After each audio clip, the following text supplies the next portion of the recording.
गुरुजी मैं ये जानना चाहता था कि वेदों में प्रकृति के ऊपर क्या कितने मंत्र हैं और हमें प्रकृति की पूजा क्यों करनी चाहिए? क्योंकि मैं कहीं पढ़ रहा था तो उसमें था प्रकृति हमने हमें जल, वायु, अग्नि सारे तत्व दिए हैं और हम उसके बदले में वो हमसे मल और मूत्र ले रही है और हम उसे कुछ नहीं दे रहे। हमें इस प्रकृति से क्या ऐसी ऊर्जा हमें मिल सकती है जो हम अपने शरीर में लाके उसे हम सिद्ध कर सकें? वेदों के ऊपर इसमें कोई व्याख्यान है, मंत्र हैं कि जिससे कहीं कहा है कि समय पहले आपको पूजा करनी चाहिए, प्रकृति की पूजा करनी चाहिए, फिर आपको आध्यात्म की तरफ जाना चाहिए? ये मेरा प्रश्न था। आपका नाम क्या है? आशीष। यहीं दिल्ली में रहते हैं? हाँ, गाजियाबाद में ही। जी। और प्रतिदिन यज्ञ भी आप करते हैं? अमावस्या पूर्णिमा यज्ञ करते हैं। अच्छा। और मैं गायत्री सिद्ध करने की कोशिश कर रहा हूँ। अच्छा। अपने जीवन में गायत्री लाने की कोशिश कर रहा हूँ। पता नहीं कर पाऊंगा नहीं कर पाऊंगा, ये तो नहीं, क्यों नहीं कर पाएंगे? क्योंकि सब उस जाप कर रहे हैं हाँ उसका? हाँ। कितना जाप करते हैं प्रतिदिन? मैं 3 माला तो करता ही करता हूँ। अच्छा अच्छा। कहीं 3 तो मिनिमम है और नहीं मैक्सिमम 3 है और उससे कम 1 है। अच्छा। हाँ।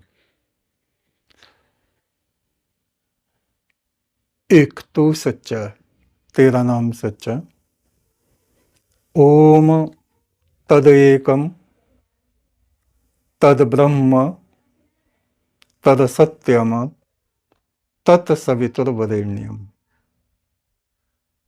वो परमात्मा परम ब्रह्म एक है।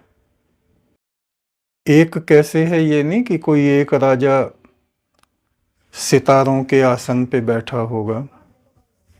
जैसे आकाश तत्व, अंतरिक्ष एक है, यहां से वहां तक, वहां से वहां तक, वहां से वहां तक। इस अंतरिक्ष में लाखों आकाश गंगाएं हैं और हमारी ही जो आकाश गंगा है, इसमें हमारे वैदिक वैज्ञानिक जो हैं, ऋषि, वो कहते हैं कि 2 अरब सूर्य हैं। इतना विस्तृत ये विश्व ब्रह्मांड है। इसके बाहर भीतर जो तत्व, जो शक्ति समाई हुई है, उसको हम परम आत्मा, परमात्मा कहते हैं। परमात्मा की जो प्रकृति है वो ये संपूर्ण विश्व है। उसकी प्रथम रश्मि, किरण, नाद ब्रह्म है, जो आकाश में शब्द गूंज रहा है, जिसको हम ओंकार बोलते हैं। और वही ध्वनि सब प्लैनेट्स में, नक्षत्रों में, सितारों में, ग्रह उपग्रह में, सूर्य में आती है। आकाश में, अंतरिक्ष में वही ध्वनि गूंज रही है। जहां ध्वनि होती है वहां प्रकाश भी होता है। ये सिद्धांत है। तो तद एकम, वो एक है। तद ब्रह्म, वो ही व्यापक, सब जगह समाया हुआ, सब जगह विद्यमान परमात्मा है। पुरुष एवेदम, उस पुरुष समाये हुए परमात्मा को जानने वाले लोग उसकी प्रकृति को भी समझने लगते हैं। प्रकृति का एक मतलब स्वभाव से भी होता है। प्रकृति, आपकी प्रकृति कैसी है, इनकी प्रकृति कैसी, लड़ने झगड़ने की, क्रोध प्रबल है।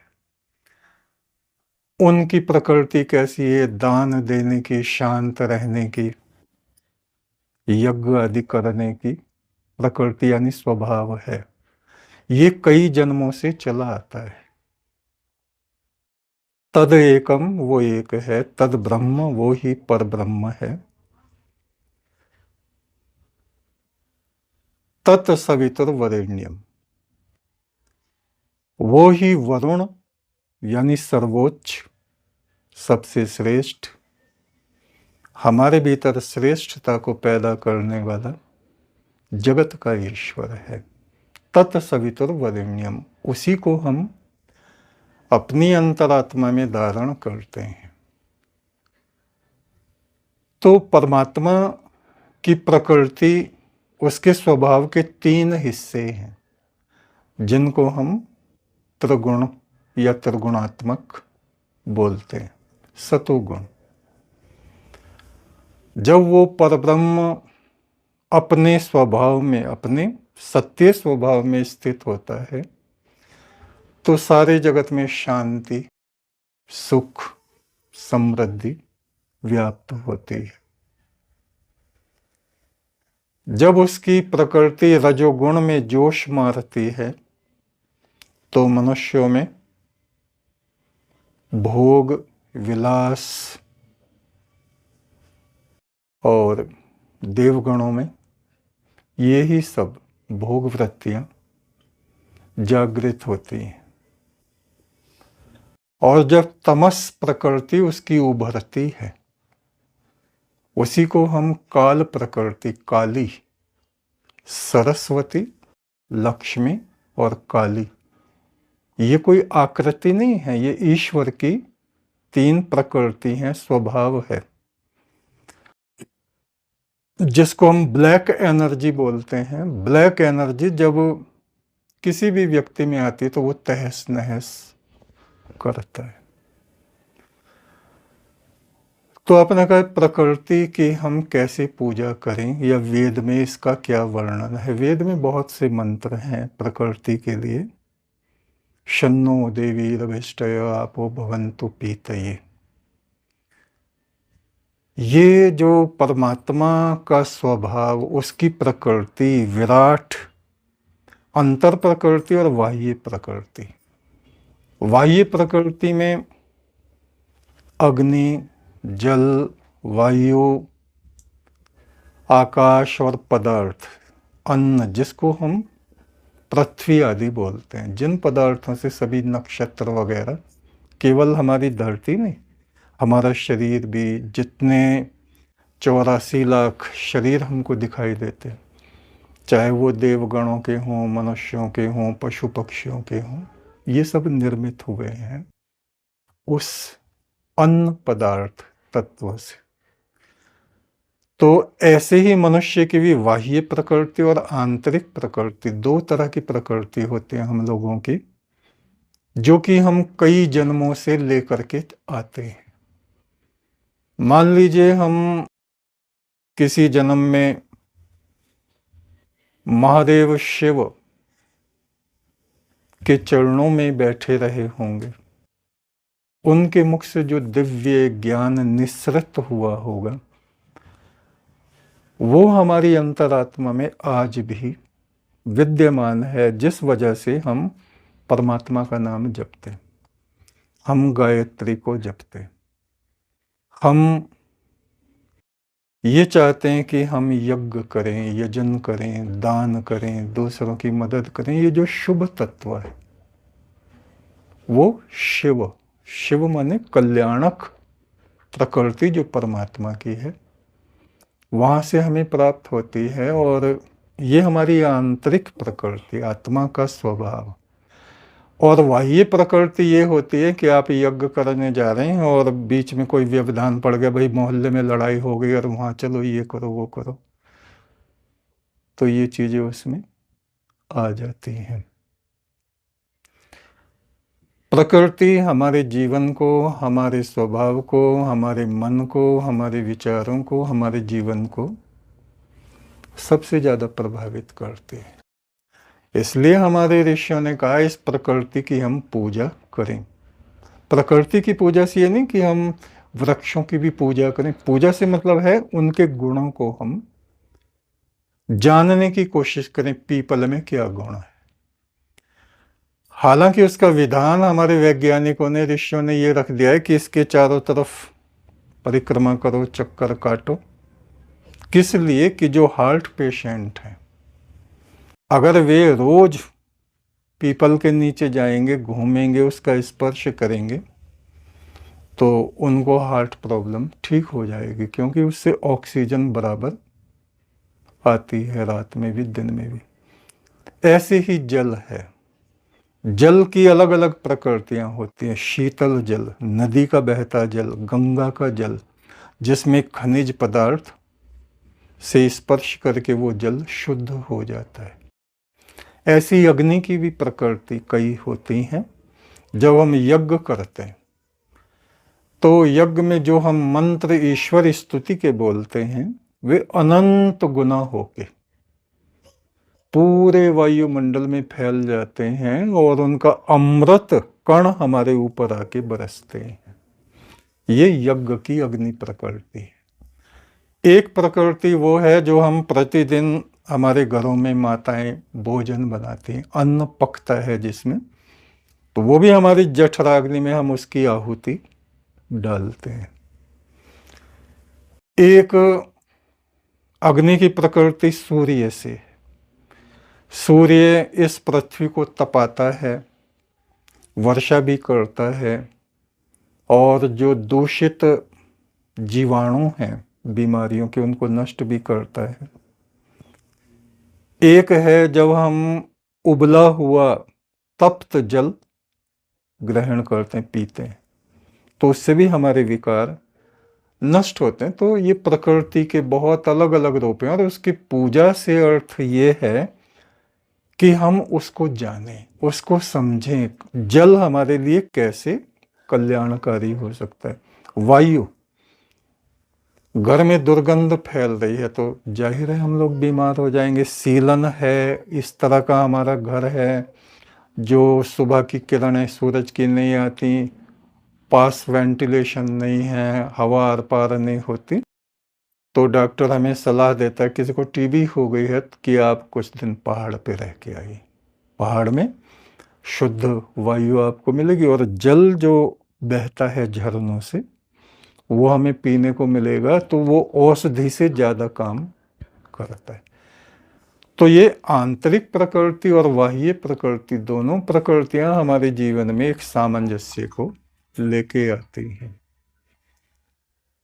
और वेद में इसका विस्तार से वर्णन है। और प्रकृति को माँ इसलिए कहा गया है, जैसे माता एक बच्चे का पोषण करती है, उसका ध्यान रखती है, ऐसे ही प्रकृति भी हमारा ध्यान रखती है। जब हम बीमार होते हैं तो बहुत सारी चीजें हैं प्रकृति में जो अपने आप ही वो बीमारियों को ठीक करने लगती है, उसमें हमें दवाई की भी जरूरत नहीं होती।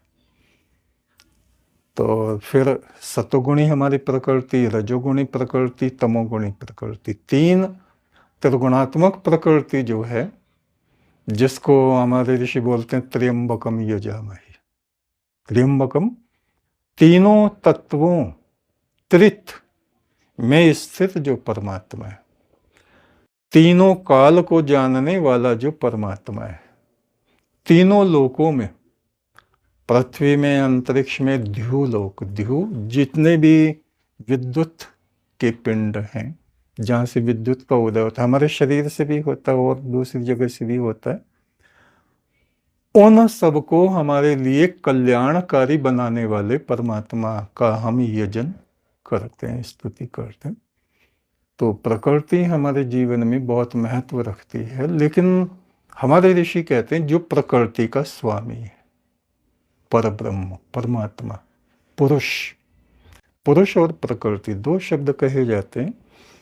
तस्वीरों में हम देखते हैं कि आधा हिस्सा पुरुष का, आधा नारी का एक जगह जुड़ा हुआ दिखाते हैं। वो विद्यार्थियों को समझाने के लिए एक डायग्राम है, अर्धनारीश्वर। अर्धनारीश्वर, अर्धनारीश्वर। तो प्रकृति और पुरुष, ये दोनों हमारी आत्मा को प्रभावित करते हैं और ईश्वर की तरफ लेकर के चलते हैं। इनको बैलेंस करना ही साधना कहा जाता है।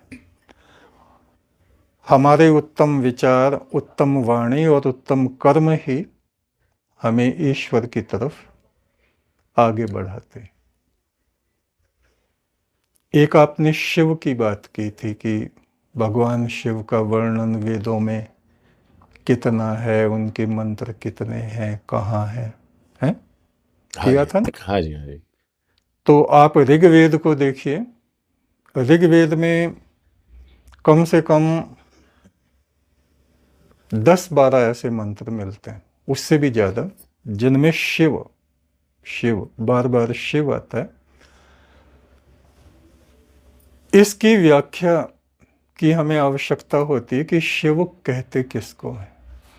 हम लोग समाज में रहने वाले सनातन धर्मी कैलाशपति भगवान जो हमारे देवता हैं, कैलाशवासी, सांप गले में है उनके, चंद्रमा मस्तक पे, उनको शिव बोलते हैं आमतौर से।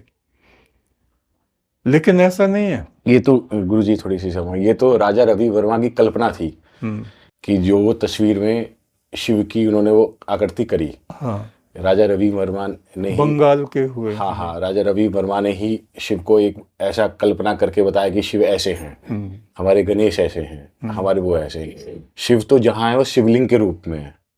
नहीं, शिवलिंग भी जो है उसको भी हमें समझना चाहिए। शिवलिंग क्या है? शिवलिंग में भी तो हम लोग भ्रमित होते हैं ना। बहुत से तो आप शिव पुराण पढ़िए, हमारे ग्रंथों को भी ऐसा बिगाड़ के रखा है लोगों ने, आप उसमें ही भ्रमित हो जाएंगे कि ये हम किसकी पूजा कर रहे हैं। जो दूसरे धर्मों से टच में लोग हैं वे तो हमारी हंसी उड़ाते हैं कि ये क्या, किसकी पूजा करते हैं? हाँ जी। और हम भी उन्हीं की बातों में आ जाते हैं। लेकिन ऐसा नहीं है। अब मैं शिव तत्व की बात कर रहा हूँ। शिव जो शब्द है ना, और कैलाशपति जो कैलाश में निवास करने वाले राजा हैं, महाराजा शिव, जिनके 2 विवाह हुए, एक हरिद्वार कनखल में दक्ष पुत्री से, सती से, और जब वो खत्म हो गई यज्ञ में तो दूसरा उनका विवाह हुआ पार्वती से। पार्वती जो हैं, आप गुप्त काशी की तरफ जाइए, वहां से पश्चिम की तरफ एक रास्ता जाता है, त्रिजुगी नारायण एक जगह है, वहां पे कश्यप ऋषि का आश्रम था, आज भी वो स्थान है, और वहां उनका धूना आज भी पंडितों ने, ब्राह्मणों ने प्रज्वलित करके रखा हुआ है। तो वो कश्यप मुनि का आश्रम होता था। कश्यप मुनि के 12 पुत्रों में सबसे छोटे उपेंद्र, जिनको हम विष्णु कहते हैं, वे वहां पे अपने पिता के साथ रहते थे। वहीं पास से एक पहाड़ चमकता है, कोटागढ़, वहां के राजा थे हिमवान या हिमाचल जिनको हम कहते हैं, उनकी बेटी थी पार्वती। त्रिजुगी नारायण में जो पंडित हैं, पंडित, उनके जो लेख हैं प्राचीन से प्राचीन, पुराने, उस समय के, जब उनका विवाह, शिव का विवाह, शिव का नाम है विशालाक्ष, अग्निश्वात के ये पुत्र बताए जाते हैं। इनका राज्य श्रीलंका में था, जो बाद में कुबेर को इन्होंने दिया। कुबेर पुलस्त मुनि के पौत्र थे। पुलस्त मुनि सप्तऋषियों में से हैं। पुलस्त मुनि के पुत्र थे विश्रवा मुनि। विश्रवा जो कि ग्रेटर नोएडा में यहीं उनका स्थान है, उनका मंदिर भी बना हुआ है उनके परिवार का। तो विश्रवा मुनि यहाँ रहते थे, और रावण का जन्म, कुबेर का जन्म यहाँ का ग्रेटर नोएडा का ही है, इन सब भाई बहनों का। हाँ, बिसरख जो गांव है वहाँ का है। तो ये हम इतिहास उस समय का बता रहे हैं। तो इनका नाम विशालाक्ष था। दूसरा विवाह इनका शिव का, शिव इनका नाम पड़ गया। शिव क्यों नाम पड़ा? क्योंकि यजुर्वेद में एक बहुत प्रसिद्ध मंत्र है, नमः शंभवाय च मयोभवाय च, नमः शंकराय च मयस्कराय च, नमः शिवाय च शिवतराय च। पूरे भारतवर्ष में ओम नमः शिवाय बोला जाता है। अभी शिवरात्रि बीती है और हमारे यहाँ आश्रम में भी बहुत कांवड़ आती हैं और उनकी सेवा में हम लोग कई दिन लगे रहते हैं। तो वो लोग बम बम, बोल बम, बम बम। किसी भी कांवड़ वाले से आप पूछो भाई बम का क्या मतलब होता है, पता नहीं उनको। ब्रह्म शब्द का ये अपभ्रंश है। ब्रह्म, जो ब्रह्म यानी परमात्मा, उसका अपभ्रंश है। और ब्रह्म ब्रह्म ब्रह्म ब्रह्म ब्रह्म, इसमें जो हमारे कंठ का वो है ना, ये कंठ चक्र, अगर ब्रह्म ब्रह्म ब्रह्म ब्रह्म ब्रह्म ऐसे आप 1 घंटे करते रहो ना, तो ये एक्टिवेट हो जाएगा कंठ चक्र आपका। तो ये परमात्मा का वाचक शब्द है। और नाद ब्रह्म, फिर एक शब्द आपने सुना होगा कांवड़ियों में, हमारा नादिया पीछे आ रहा है। नादिया, तो वो समझते हैं नांदिया, जो एक बैल होता है और उस पर एक झूल डालते हैं, बड़ी सुंदर कौड़ी लगी हुई, उसको नांदिया बोलते हैं कि इसकी कमर में जीभ निकल रही। इस तरह का लोग कि ये बैल है शिव जी का। ऐसा नहीं, नादिया, नांदिया शब्द नहीं है, वो है नादिया, नाद ब्रह्म की उपासना करने वाले शिव के शिष्य। तो इन बातों को हमें समझने की जरूरत होती है। तो मैंने बताया ओम नमः शिवाय जो है ना, नमः शिवाय च, शिव तराय च, ये 6 परमात्मा के, पार ब्रह्म परमेश्वर निराकार ब्रह्म के 6 नाम हैं। नमः शंभवाय च, यजुर्वेद में नमः शंभवाय च, यानी असंभव को संभव करने वाले परमात्मा को मैं नमस्कार करता हूं। और स्वंभू, जो अपने ही प्रकाश से प्रकाशमान है। दूसरा क्या है, मयो भवाय च, जो इस भव को रचता है परमात्मा। भव जन्म मरण जगत, जीवों को जो रचता है, इस बंधन से निकालने वाले उस परम पुरुष की मैं आराधना करता हूं, उसको नमन करता हूं, नमस्कार करता हूं। नमः शंकराय च, शंकरम का मतलब होता है, जैसे अग्निशामक यंत्र आपने सुना होगा, आग बुझाने वाला यंत्र। दुखों की अग्नि को बुझाने वाले परमात्मा को मैं नमस्कार करता हूं, शंकर का ये मतलब है। अच्छा, बहुत से लोग क्या कहते हैं, शिव और हैं, शंकर और हैं, महादेव और हैं। नहीं, एक ही परमात्मा के ये पर्यायवाची नाम है। आप समझ रहे हैं ना। और फिर ये आता नमः शंकराय च मयस्कराय च, दुखों की अग्नि को बुझाने वाला जो परमात्मा है उसको मैं प्रणाम करता हूं। और मयस्कराय, मयस्कराय यानी दुख के कांटों को हटा के जो सुख हमें प्रदान करता है, उस परमात्मा को मैं नमस्कार करता हूं। तो नमः शिवाय च, शिव तराय च, च माने और जो सबका मंगल करने वाला है। इस शिव शब्द को, मंगल शब्द को वो लेते हैं अपनी पुस्तक में, रामायण में, रामचरितमानस में तुलसीदास, मंगल भवन अमंगलहारी, उमा सहित जेह जपत पुरारी। उमा के साथ यानी पार्वती के साथ खुद भगवान शिव जिस मंगलकारी परमात्मा को जप रहे हैं। आप समझिए ना, इसका इतनी गहराई है हमारे वैदिक शब्दों में, लेकिन हम लोग कहां तक समझ पाते हैं, नहीं समझ पाते। शिव तराय च, जो मंगलों का भी परम मंगल है। मंगलम धर्मः मंगलम उत्कृष्टम, धर्म ही परम मंगल है। अहिंसा संयम तप, अहिंसा संयम और तप धर्म के लक्षण है। देवा अपि तम नमस्यन्ति यस्य धर्मे सदा मनः, जो मनुष्य विपरीत परिस्थितियों में, विपरीत समय में भी धर्म में लगे रहते हैं, धर्माचरण में लगे रहते हैं, अंतरिक्ष में विचरण करने वाले सिद्धगण देवगण उनकी वंदना करते हैं, उनकी प्रशंसा करते हैं, उनको नमस्कार करते हैं। तो ये शिव है, महादेव है, तत्पुरुषाय विद्महे महादेवाय धीमहि तन्नो रुद्रः प्रचोदयात्। ये सब वेद की व्याख्याएं हैं।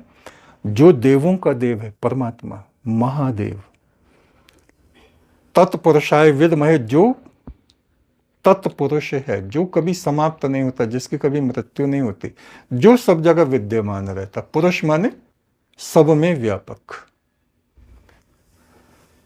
तन्नो रुद्रः प्रचोदयात्, वो जो हमारे दुखों को, हमारी आपदाओं को नष्ट भ्रष्ट करने वाला है परमात्मा, उसका मैं यजन करता हूं, उसका पूजन करता हूं। ये सब परमात्मा पर ब्रह्म के लिए कहा गया है। जो आपने शिव के विषय में पूछा वो ये हमने बताया।